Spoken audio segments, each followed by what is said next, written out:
Honour to speak at this reception for the international parliamentarians for West Papua. Caroline, thank you for your sterling support. Mr. Berman, thank you for your kind introduction and commitment. You know, lawyers like to talk for a long time, but I only have a few minutes.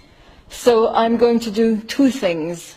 I will explain West Papua's status under international law, and then I will mention some implications for the EU and for you as parliamentarians. Today, West Papua is an Indonesian colony. That means that the West Papuan resources, which belong to the peoples of West Papua, are used and exploited by somebody else. Colonialism is illegal under international law, and West Papua has a legal right to be free. This is the most important point.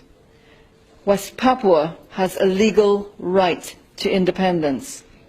Not just a moral right, not just a political right, but it has a legal right. Why do I say that?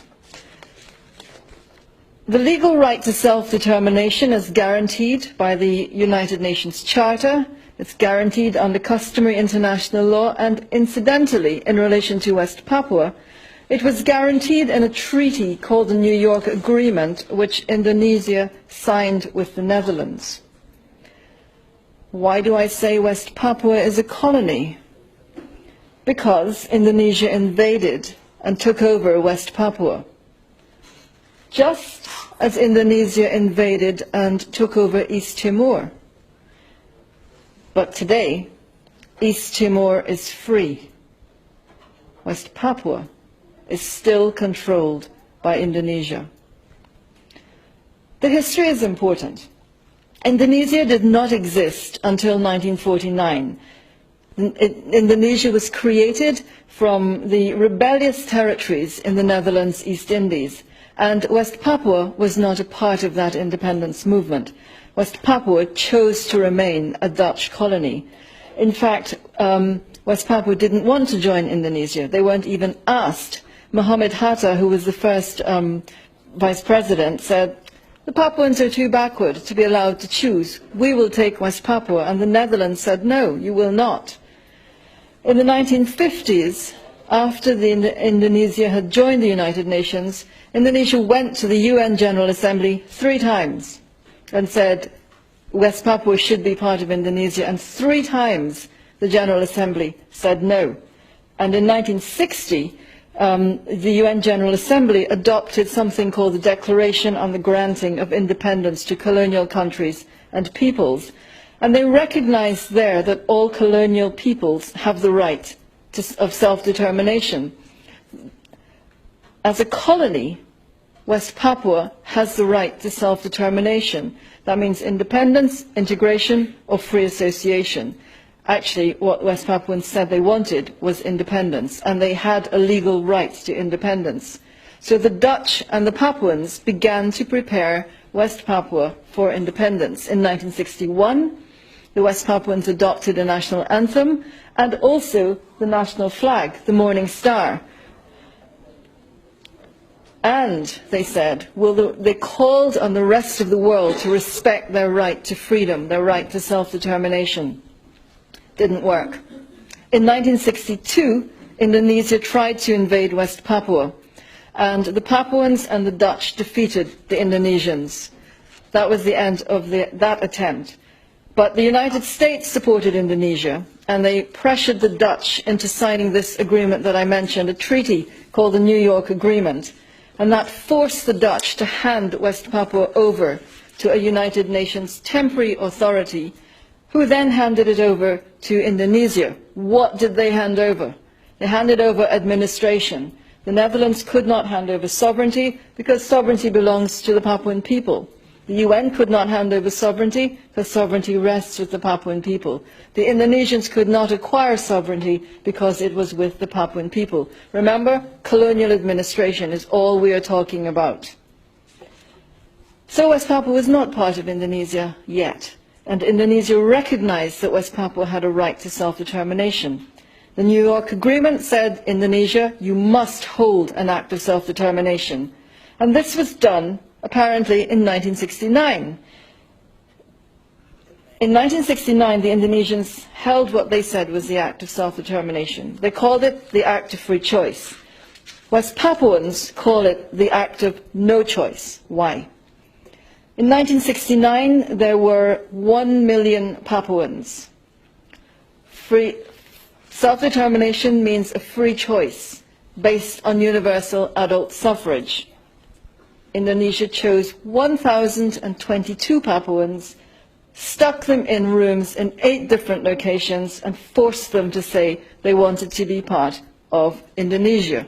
Literally forced them. In some cases, tribal chiefs left their families behind in the care of the government. In other places, the generals said, we will shoot anyone who does not agree with us. There was no vote. This is completely illegal. The act of free choice was a sham. It was a fake. It cannot give legal standing to Indonesia's presence in West Papua. It does not legalize Indonesian control of West Papua. So Indonesia's presence in West Papua remains colonial and illegal. And as I said, West Papua has a legal right to be free and independent. This is not a separatist movement. Sometimes it's characterized as a separatist movement. Sometimes it's described as secession. It is not. This is the right to self-determination held by colonial peoples. They are under illegal alien rule. What does this mean for the EU? The European Union is founded on the rule of law. So, if we believe in the rule of law, then EU policy should be consistent with international law. I'm not sure it is at the moment. The Indonesia-European Community Strategy Paper for 2007 to 2013 treats West Papua as a separatist conflict like Aceh, like the Moluccas. This isn't correct. Aceh and the Moluccas were part of Indonesia from the very beginning in 1949. They are legally part of Indonesia, even though they don't like it. West Papua was annexed and colonized 20 years later. EU policy should recognize this difference and recognize the different legal basis for West Papua within Indonesia. It should recognize that this is an illegal colonial situation and perhaps be directed to ending what is an illegal situation. How? Caroline has already given us some of the answers. The first step is to let the Papuans exercise their right to self-determination. The indigenous Papuans should have a free vote in a referendum under UN supervision. Secondly, the EU should no longer support autonomy. Autonomy is not self-determination, and it is futile to support it now. It's contrary to West Papua's legal right to self-determination. The only way to have peace in West Papua is to help the Papuans free themselves from alien rule. Thirdly, under international law, where the right to self-determination has been violated, a state is not supposed to recognize the illegal situation or give aid to the wrongdoer. That suggests that Indonesia should not support, that the European Union should not support Indonesia's presence in West Papua. That might mean reviewing current EU policy towards Indonesia and, if necessary, changing that policy to make it consistent with international law. The basis of international law is the preservation of peace. That's why we have international law.